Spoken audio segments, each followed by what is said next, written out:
Hello दोस्तों, स्वागत है फिर से आपका एक नई वीडियो में। आज की वीडियो में हम बात करने वाले हैं आर्टिस्टिक मीडिया टूल के बारे में। तो शुरू करते हैं। तो सबसे पहले यहाँ पे हम आर्टिस्टिक मीडिया टूल पे क्लिक करते हैं। तो यहाँ पे जैसे ही क्लिक करेंगे तो इसके प्रॉपर्टी बारे में कुछ ऑप्शंस आ जाएंगे, तो उन ऑप्शंस को हम देखते हैं। तो वैसे आर्टिस्टिक मीडिया टूल का यूज़ हम एक ब्रश की तरह करते हैं कुछ भी ड्रॉ करने के लिए। अभी ये कुछ भी आ रहा है तो यहाँ पे सबसे पहले हम प्रीसेट पे जाते हैं, और प्रीसेट पे जाने के बाद यहाँ पे आपको अलग अलग तरह की कैटेगरीज मिलेंगी।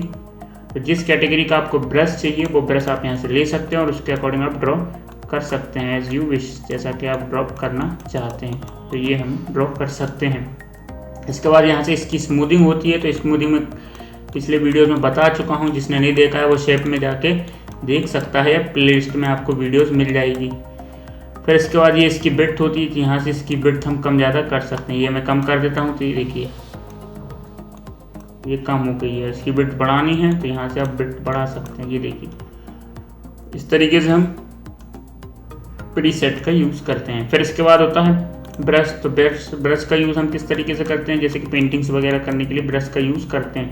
तो यहाँ पे अलग अलग कैटेगरी होती है। जैसे आर्टिस्टिक कैटेगरी में आपको अलग अलग डिज़ाइंस मिल जाएंगी, जैसे कि ये डिज़ाइन है आप देख सकते हैं ये।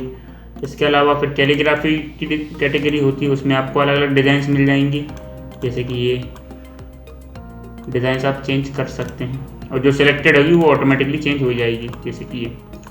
फिर इसके बाद और होती है ऑब्जेक्ट। तो ऑब्जेक्ट में आपको पहले ऑब्जेक्ट सेलेक्ट करना है, फिर यहाँ पे कैटेगरी, जिस कैटेगरी का आपको चाहिए ये देखेंगे आप यहाँ पे। तो इस तरीके से हम किसी भी ऑब्जेक्ट को ड्रॉ कर सकते हैं।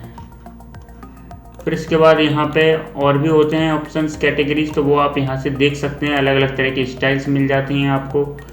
तो जिस तरह के स्टाइल में आपको ड्रॉ करना है वो आप यहाँ से ड्रॉ कर सकते हैं। जैसे कि मैं एक एलिप्स में बता देता हूँ। तो जैसे कि मैंने एक एलिप्स लिया और एलिप्स को यहाँ पे एक ड्रॉ किया, और इसमें मुझे चाहिए तो आर्टिस्टिक में गया, और जिस तरह का आपको चाहिए, जैसे कि मैं सिंबल पे गया और सिंबल में इस तरह का चाहिए। तो यहाँ पे आप देखेंगे इसकी बॉर्डर जो है उस सिंबल की बन चुकी है। सिंबल चेंज कर सकते हैं आप, यहाँ से सिंबल चेंज हो जाएंगे, और कुछ चेंज करना है तो और भी चेंज हो जाएगा, और कुछ जैसे कि इस तरह से चेंज करना है तो ये भी चेंज हो जाएगा, और इसमें भी आप कलर भर सकते हैं। तो ये देखिए कलर भर दिया मैंने। राइट क्लिक करके हम बॉर्डर में कलर भर देते हैं, तो यहाँ से इजीली आप कलर कर सकते हैं। तो इस तरीके से हम किसी भी शेप को फिल कर सकते हैं। ब्रश की भी आउटलाइन होती है, यहाँ पे आप देख सकते हैं। यहाँ पे हम डबल कलर भरे हुए हैं। तो देखिए एक जो हमने बॉर्डर में कलर दिया होता तो वो रेड था, जैसे कि मैं यहाँ पे पीला कर दूंगा। यहाँ पे सिलेक्ट किया और ये पीला कर दिया, तो ये देखिए पीला हो गया। और ये अंदर फिल करेंगे तो यहाँ से हम फिल चेंज कर सकते हैं। तो यहाँ पे आपको दो कलर में इस एलिप्स की बॉर्डर मिल जाएगी। इसके अलावा और भी ऑप्शंस होते हैं, तो वो ऑप्शंस यहाँ पे आप यूज़ करके देख सकते हैं। फिर यहाँ से आपने ऑलरेडी पहले से पहले से इंस्टॉल कर रखा है कोई ब्रश इसका ऑनलाइन, तो वो आप यहाँ से ले सकते हैं। और यदि उसको ले लिया है तो फिर यहाँ से आप उसको सेव भी कर सकते हैं, कस्टम या खुद बना के एक सेव कर सकते हैं। और डिलीट करना है तो यहाँ से आप डिलीट भी कर सकते हैं। बाकी ये स्मूदिंग होती है जो मैं पहले वीडियो बता चुका हूँ, और ये इसका बिड्थ होता है। तो बिड्थ हम कम ज़्यादा कर सकते हैं। इसका आपको बिड्थ ज़्यादा करना है तो यहाँ से आप बिड्थ ज़्यादा कर सकते हैं। ये देखिए जितना आप बढ़ाते जाएंगे उतनी इसकी बिड्थ बढ़ती चली जाएगी। इसके बाद होता है स्प्रे। तो हम स्प्रे का यूज़ कैसे करेंगे, स्प्रे का भी वही होता है। इसमें अलग अलग तरह की कैटेगरीज होती हैं और अलग अलग तरह के सिम्बल्स आपको मिल जाएंगे। तो उस तरह के सिम्बल्स आप यूज़ कर सकते हैं। ये देखिए ये मैंने सिम्बल्स बनाए हुए हैं। इसके अलावा और भी कैटेगरीज होती है प्लांट्स। तो आप ये अलग अलग तरह के प्लांट्स ले सकते हैं। ये देखिए और भी कैटेगरीज होती हैं, तो और कैटेगरी के अकॉर्डिंग आप ले सकते हो। और ये वही है, आप डाउनलोड कर चुके हैं पहले तो वो कर सकते हैं। फिर इसके बाद यहाँ से इसकी आप हाइट और विड्थ कम कर सकते हैं, और इसको आप अनलॉक कर देंगे तो फिर आप अलग अलग तरीके से कर सकते हैं।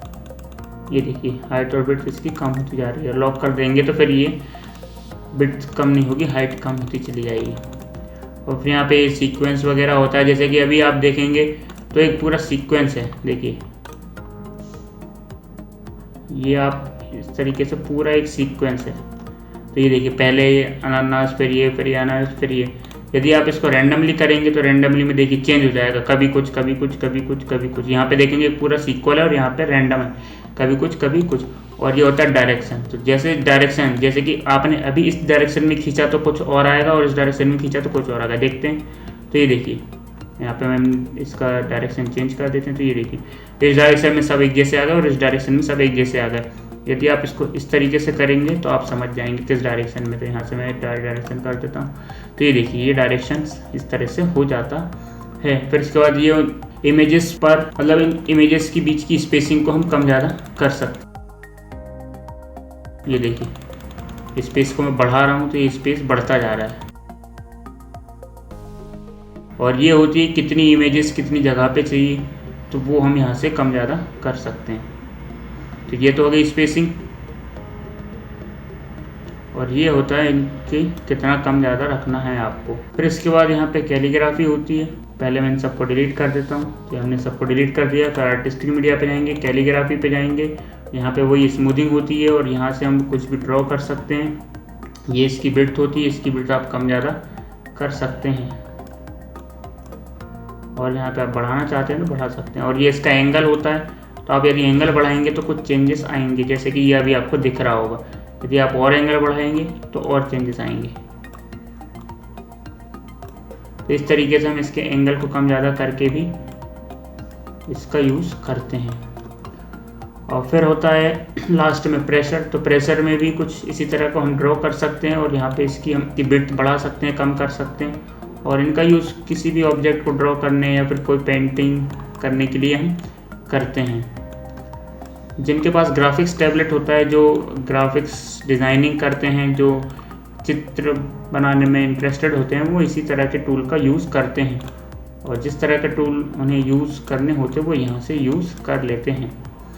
तो आई होप आपने वीडियो में कुछ नया सीखा होगा और इन टूल्स की मदद से आप कोई भी पेंटिंग ड्रॉ कर सकते हैं। तो जिसकी पेंटिंग अच्छी हो वो ड्रॉ करने की कोशिश करें, क्योंकि मेरी तो काफ़ी गंदी है। तो मिलते हैं अगली वीडियो में जिसमें हम और नए टूल्स के बारे में जानेंगे। तब तक के लिए पीस आउट।